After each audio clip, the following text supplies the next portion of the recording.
কপালের পরিবর্তন হলেও সাধারণ শ্রমিকদের ভাগ্যের কোনো পরিবর্তন হয়নি। ছায়ার দিকে পা তুললে ছায়াও কিন্তু পা তুলে। যখনই কোনো ইস্যু আছে এই সমস্ত নেতা নেত্রীরা সামনে এসে দাঁড়ায় যায়, তারপরে এখানে আন্দোলন দানা বেঁধে উঠে, মাঠ গরম হয়, কিছু মানুষের জীবন যায়, কিছু মানুষ আহত হয়, কিছু মানুষের চাকরি যায়, কিন্তু নেতা নেত্রীরা রাতের আধারে তাদের ভাগটা পেয়ে যায়। তাদের ভাগ পেয়ে তারা সন্তুষ্ট হয়ে যায়। তখন গড়ে ওঠা আন্দোলনকে তারা ব্ল্যাকমেইলিং করে। এইভাবে যুগ যুগ নেতা নেত্রীর কপালের পরিবর্তন হলেও সাধারণ শ্রমিকদের ভাগ্যের কোনো পরিবর্তন হয়নি। তারা আবার শ্রেণী সংগ্রামের আওয়াজ তোলেন। তারা বলেন শ্রেণী শত্রু খতম করতে হবে।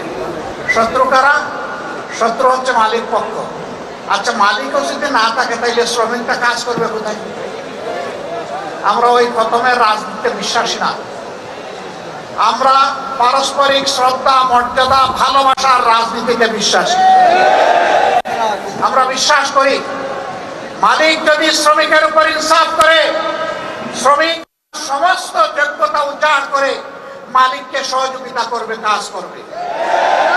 কিন্তু মালিক যদি শ্রমিককে ঠকায় তাইলে স্বাভাবিকভাবেই ছায়ার দিকে পা তুললে ছায়াও কিন্তু পা তুলে।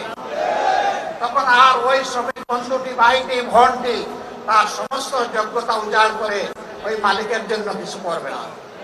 এতে উভয়ে ক্ষতিগ্রস্ত হবে। আমরা কারোই ক্ষতি চাই না, আমরা চাই তাদের মধ্যে সমন্বয়।